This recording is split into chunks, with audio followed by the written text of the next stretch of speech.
Body fluids and circulation के इस chapter में आप लोगों का फिर से स्वागत है। बच्चों, पिछले क्लास में हमने जब इस चैप्टर को शुरू किया था तो हमने डिस्कस किया था इस चैप्टर के फेजेस के बारे में। फिर हमने शुरुआत की थी पहले फेज से बॉडी फ्लूइड्स, और बॉडी फ्लूइड्स को हमने इंट्रासेलुलर और एक्स्ट्रा सेलुलर फ्लूइड के रूप में डिफ़ाइन किया था। बच्चों, पिछले क्लास में हमने एक्स्ट्रा सेलुलर फ्लूइड के टॉपिक को शुरू किया और वहाँ पे हमारा जो पहला टॉपिक था ब्लड। तो ब्लड से रिलेटेड हमने कुछ फैक्चुअल बातें की और उसके बाद हमने डिफ़ाइन किया ब्लड के कंपोनेंट्स को। तो आपको याद होगा कि हमने ब्रॉडली ब्लड के कंपोनेंट को डिवाइड किया था दो कैटेगरी के अंदर, जो फ्लूइड पार्ट होता है ब्लड का जिसे आप प्लाज्मा कहते हो, और उसके अलावा फॉर्म्ड एलिमेंट्स का पार्ट। तो प्लाज्मा के डिस्क्रिप्शन को जानने के बाद आज के क्लास में हम लोग फॉर्म्ड एलिमेंट्स के टॉपिक को शुरू करेंगे। और फॉर्म्ड एलिमेंट्स में जो सबसे पहला पोर्शन हम लेने वाले हैं आज की क्लास में, वो होने वाला है बच्चों हमारा रेड ब्लड सेल, जिसको कि आप एरिथ्रोसाइट्स के नाम से भी जानते हो। तो अगर रेड ब्लड सेल की बात करें तो सबसे पहले तो इसके शेप के बारे में और साइज़ के बारे में बात करेंगे। बच्चों, रेड ब्लड सेल के शेप के बारे में बात करें तो जितने भी मैमल्स हैं उनका जो रेड ब्लड सेल होता है वो बाइकॉन्केव होता है एंड सर्कुलर होता है। ये तो हो गई शेप की बात। यहाँ पे आपको एक्सेप्शन भी याद रखना होगा। दो मैमल्स ऐसे हैं, जैसे कि मैं बात करूँ अगर कैमल की एंड लामा की, तो इनके जो आरबीसी है ना, इनके आरबीसी बाइकॉन्वेक्स होते हैं और इनका शेप ओवल होता है। उसके बाद आरबीसी के साइज़ के बारे में बात करें तो size of RBC is approximately equal to 7 micrometres. और साइटोस्केलेटन जो होता है आरबीसी में, या फिर सबसे पहले मैं बात करूँ अगर न्यूक्लियस के, तो न्यूक्लियस या फिर किसी भी टाइप का सेल ऑर्गेनेल्स एब्सेंट होगा आरबीसी के अंदर। और आपको पता है कि सेल ऑर्गेनेल्स के अंदर हम लोग साइटोस्केलेटन की बात करते हैं। तो यहाँ पे साइटोस्केलेटन के लिए, जैसे कि नॉर्मल सेल जो आप यूकैरियोटिक सेल के बारे में पढ़ते हो, तो यूकैरियोटिक सेल के साइटोस्केलेटन एलिमेंट्स के अंदर हम लोग बात करते हैं microtubules, microfilaments as well as intermediate filaments. तो वो स्पेशलाइज्ड साइटोस्केलेटन यहाँ पे प्रेजेंट होते नहीं हैं। एंड यहाँ पे जो साइटोस्केलेटन बना होता है आरबीसी का इज मेड अप ऑफ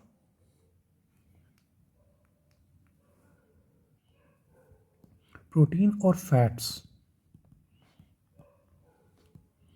और ये जो साइटो स्केलेटन एलिमेंट होते हैं स्पेशलाइज्ड रेड ब्लड के सेल्स के, तो इन्हें हम स्ट्रोमैटिन भी कहते हैं। अब यहाँ पे फ़ायदा ये है कि साइटोस्केलेटन यहाँ प्रोटीन और फैट्स का बना हुआ है। इसके कारण आरबीसी जो है ना, बड़े साइज़ का होने के बावजूद, अगर हम बात करें नॉर्मल हमारी जो ब्लड कैपिलरीज होती है, तो ब्लड कैपिलरीज का जो साइज़ होता है उनके डायमीटर नियर अबाउट 5 माइक्रोन्स होता है। तो आरबीसी बड़े साइज़ का होने के बावजूद भी फ्लेक्सिबल साइटोस्केलेटन होने की वजह से RBC can easily pass through this narrow blood capillaries. Next, अगर हम लोग बात करें कि यहाँ पे सेल ऑर्गेनल्स होते हैं, सेल ऑर्गेनल्स एब्सेंट होते हैं, तो हम कह सकते हैं कि यहाँ पे माइटोकॉन्ड्रिया भी एब्सेंट होता है। और आरबीसी चूँकि एक सेल है तो इसके अंदर भी सेलुलर रेस्पायरेशन की प्रोसेस तो होती होगी। तो माइटोकॉन्ड्रिया इज़ एब्सेंट, यानी कि अगर मैं बात करूँ तो आरबीसी के अंदर लिंक रिएक्शन, रेस्पायरेशन के प्रोसेस को जब आप पढ़ते हो तो वहाँ हम बात करते हैं कि एरोबिक रेस्पायरेशन के अंदर ग्लाइकोलाइसिस होता है, लिंक रिएक्शन होता है एंड क्रेब्स साइकिल होता है। तो आपको पता होगा कि ग्लाइकोलाइसिस साइटोप्लाज्म में होने वाला प्रोसेस है, लिंक रिएक्शन और क्रेब्स साइकिल जो है वो माइटोकॉन्ड्रिया के अंदर होने वाला प्रोसेस है। तो इस हिसाब से कंक्लूज़न हमारा ये निकल के आता है कि आरबीसी के अंदर ग्लाइकोलाइसिस तो होगा but link reaction and Krebs cycle is absent. So कुल मिला के ओवरऑल कंक्लूज़न हम लोग ये निकाल सकते हैं कि आरबीसी में एनारोबिक रेस्पायरेशन होता है।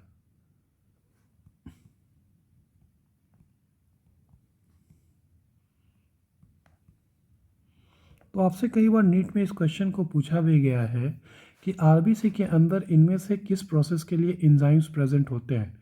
तो चूंकि माइटोकॉन्ड्रिया नहीं है, इसके लिए लिंक रिएक्शन और क्रेब्स साइकिल होने के एंजाइम्स एब्सेंट होंगे, बट ग्लाइकोलाइसिस में जो एंजाइम्स प्रेजेंट होता है वो एंजाइम्स यहाँ पे प्रेजेंट होते हैं। कई बार कुछ एंजाइम्स का एग्जाम्पल भी आपसे देके पूछा जाता है कि इनमें से कौन से एंजाइम्स आरबीसी में पाए जाएंगे। तो आपको नेम अकॉर्डिंगली करना है जब आप ग्लाइकोलाइसिस के एंजाइम्स के बारे में जानते हो, as well as you have information about the enzymes of link reaction and Krebs cycle, तो ऑप्शंस में आप सेलेक्ट कर सकते हो। अब आरबीसी के मेम्ब्रेन के बारे में बात करें तो आरबीसी के मेम्ब्रेन को हम लोग एक स्पेशल नाम से बुलाते हैं and that is called as Donnan's membrane. और इसके सरफेस के ऊपर ना, आरबीसी के सरफेस की बात करें या फिर उसको डोनांस मेम्ब्रेन आप कह सकते हो, तो आरबीसी के सरफेस पे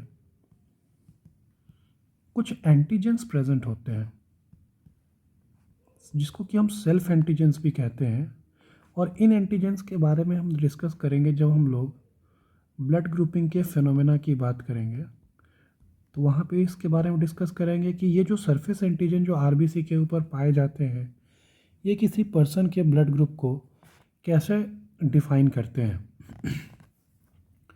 अगली बात, अगर आरबीसी से रिलेटेड कहूँ मैं आपको, तो अगर आप सिंगल आरबीसी को देखोगे तो single RBC is pale yellow in colour, but अगर आप ग्रुप में देखोगे तो आरबीसी का ग्रुप आपको will appear as red in colour. और ये जो रेड कलर होता है ये होता है ड्यू टू हेमोग्लोबिन पिगमेंट। अब थोड़ी सी बात हेमोग्लोबिन के बारे में कर ले, तो हेमोग्लोबिन जो है ना, ये आरबीसी के सरफेस के ऊपर आरबीसी के अंदर प्रेजेंट एक पिगमेंट कह लो।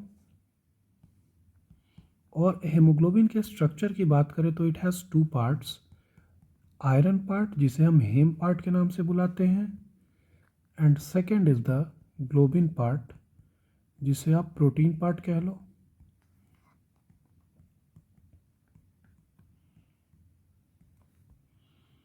अब आयरन पार्ट, यहाँ पे जो आयरन प्रेजेंट होता है आरबीसी के अंदर या हेमोग्लोबिन के अंदर, वो डाई पॉजिटिव आयरन एटम के फॉर्म में एग्जिस्ट करता है। हेमोग्लोबिन के टाइप्स के बारे में बात करें तो 3 टाइप के हेमोग्लोबिन पाए जाते हैं मैमल के अंदर। Haemoglobin, adult haemoglobin,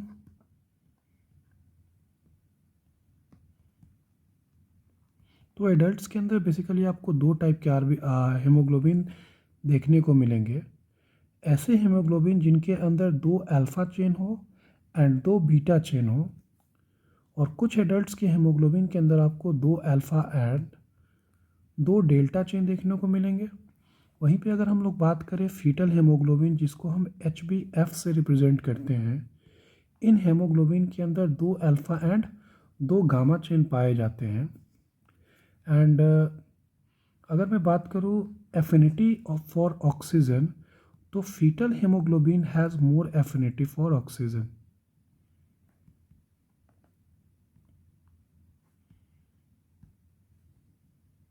as compare to adult haemoglobin.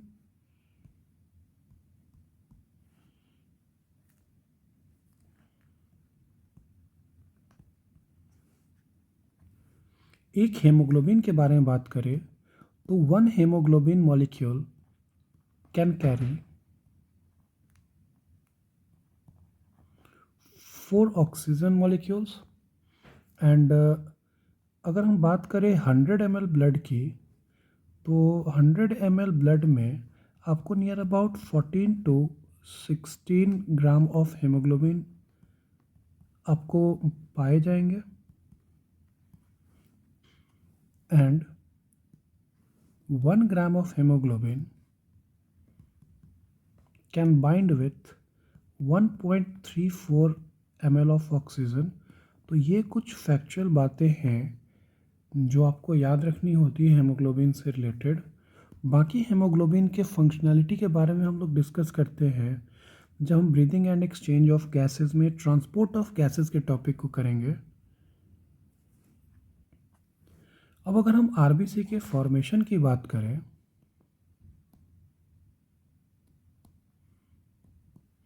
तो आरबीसी का फॉर्मेशन जिस ऑर्गन में होता है उस ऑर्गन को हम लोग कहते हैं एरिथ्रोपोइटिक ऑर्गन।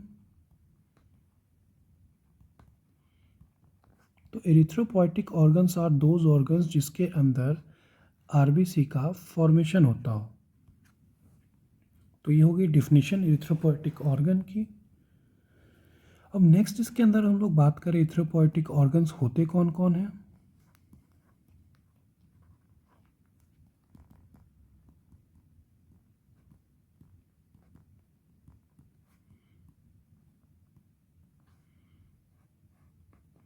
तो फीटल लाइफ के अंदर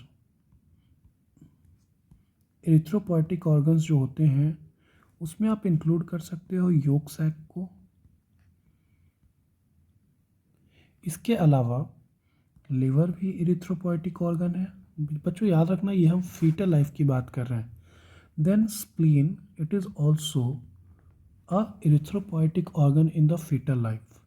वहीं पे अगर हम लोग बात करें एडल्ट लाइफ में तो एडल्ट्स के केस में आरबीसी का फॉर्मेशन होता है आरबीएम के अंदर, जिसको कि आप रेड बोन मैरो भी कहते हो। जब हम लोग बोन के इंटरनल स्ट्रक्चर को डिस्कस करेंगे वहाँ पे हम लोग देखेंगे bone marrow cavity and at that place we will discuss about red bone marrow and yellow bone marrow. एक खास बात मैं आपको बताना चाहूँगा योक सैक के बारे में। It is the first organ in your life जहाँ पे एरिथ्रोपोएसिस का प्रोसेस होता है, यानी कि आरबीसी का फॉर्मेशन होता है। स्प्लीन के बारे में मैं एक बात और बता दूँ कि एक्सेस आरबीसी जब आपके बॉडी के अंदर फॉर्मेशन हो जाता है तो उसका स्टोरेज आपके स्प्लीन के अंदर होता है। So spleen is also known as blood bank of the body.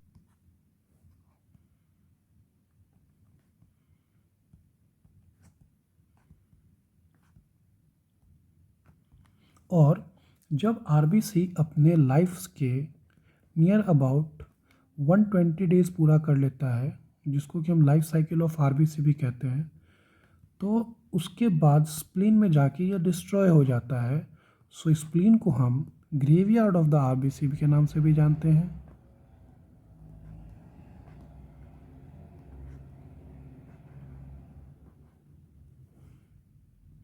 मैं कुछ और एरिथ्रोपोइटिक ऑर्गन के नाम को अगर मेंशन करना चाहूँ तो I would like to add placenta, जो फीटल लाइफ में एरिथ्रोपोइटिक ऑर्गन का काम करते हैं। Then we have thymus too. But अगर एडल्ट लाइफ की बात करें तो आरबीसी का फॉर्मेशन सिर्फ और सिर्फ रिस्ट्रिक्ट हो जाता है हमारे रेड बोन मैरो के अंदर। अब नेक्स्ट बच्चों हम लोग आरबीसी से रिलेटेड कुछ टर्म्स डिस्कस करेंगे।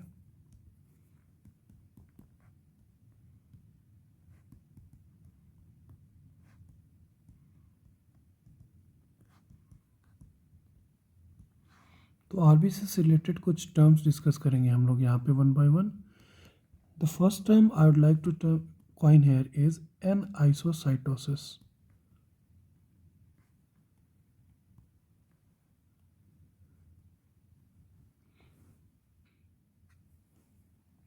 Anisocytosis represents a condition जहाँ आरबीसी के साइज में कोई चेंज आ जाए। Any change in size of RBC, then this condition is known as anisocytosis. अब मैं आपको दो इम्पॉर्टेंट एलिमेंट्स बताना चाहूँगा जो आरबीसी के डेवलपमेंट के लिए ज़रूरी है, that is vitamin B12 and iron.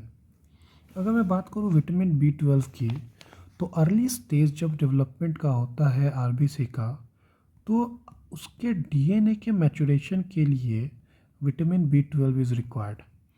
और वहीं अगर मैं बात करूँ आयरन की तो iron is required for haemoglobin formation. आपने अभी देखा कि हेमोग्लोबिन के अंदर जो हीम पार्ट होता है वो आयरन से बना होता है। अब अगर विटामिन 12 B12 की डिफिशियंसी हो जाएगी आरबीसी में, देन आरबीसी का साइज जो होगा वो नॉर्मल आरबीसी के साइज से काफ़ी बड़ा हो जाएगा and this phenomena is termed as macrocytosis. तो विटामिन B12 की डिफिशियंसी से क्या होगा? It will cause increase in RBC size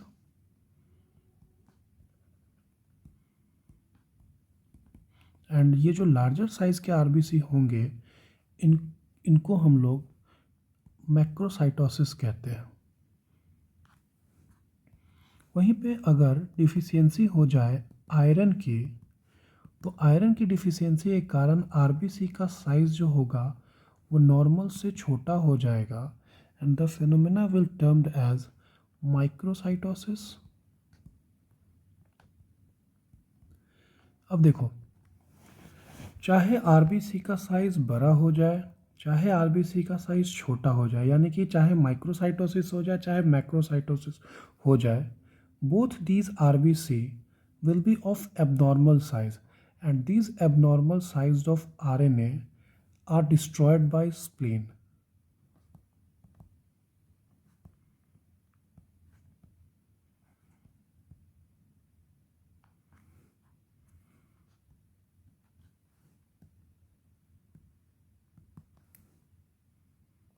अब नेक्स्ट टर्म जो हम लोग देखने वाले हैं related to RBC, that is poikilocytosis.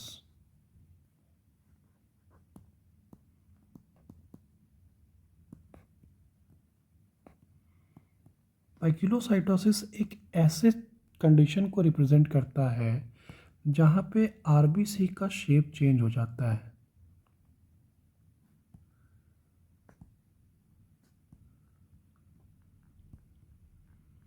तो आरबीसी के शेप में चेंज आना, अभी तो हमने पहले बात की एनाइसोसाइटोसिस, तो आरबीसी के यहाँ पे साइज में चेंज आ रहा था। पाइक्यूलोसाइटोसिस में क्या होता है बच्चों? आरबीसी के शेप में चेंज आ जाता है। जैसे कि आप लोगों ने एक कंडीशन पढ़ा होगा सिकल सेल एनीमिया, यहाँ पे आरबीसी सिकल शेप हो जाता है। वहीं पे अगर हम बात करें क्रिनेशन, एक फिनोमेना होता है जब आप आरबीसी को हाइपरटोनिक मीडियम में डाल देते हो तो RBC became half moon shaped and the phenomena is called as crenation। तो ये कुछ ऐसे इवेंट्स हैं या ऐसे डिसऑर्डर्स हैं जहाँ पे आरबीसी अपना शेप चेंज कर लेता है, और आरबीसी के शेप में किसी भी टाइप का change, then you can term it as poikilocytosis. Next condition और term that I will discuss related to RBC is erythropoiesis.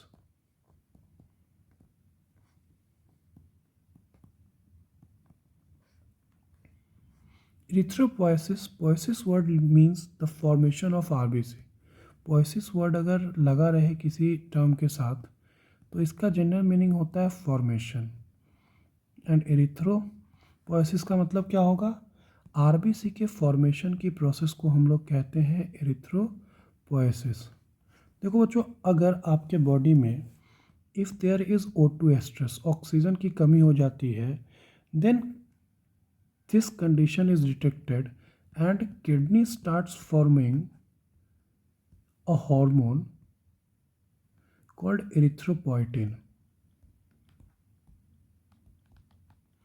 और erythropoietin का असर आपके रेड बोन मैरो पे होता है and red bone marrow under the effect of erythropoietin RBC का formation करता है, यानी कि एरिथ्रोपोएसिस का प्रोसेस करता है। तो ये एरिथ्रोपोएसिस हो गया। अब अगर आपकी बॉडी में एरिथ्रोपोएसिस का इवेंट ज़्यादा हो जाए, then it will lead to a very abnormal high count of RBC and then such condition is called as polycythaemia. Polycythaemia ऐसे कंडीशन को रिप्रेजेंट करता है जहाँ पे आरबीसी काउंट एबनॉर्मली हाई हो जाए।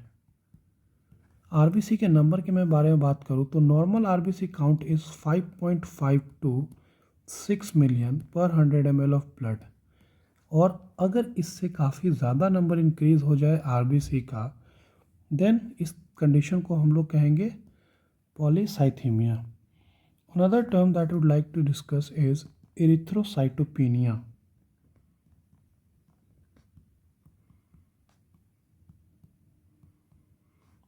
एरिथ्रोसाइटोपिनिया ये पॉलीसाइथीमिया के कंडीशन का जस्ट ऑपोजिट है।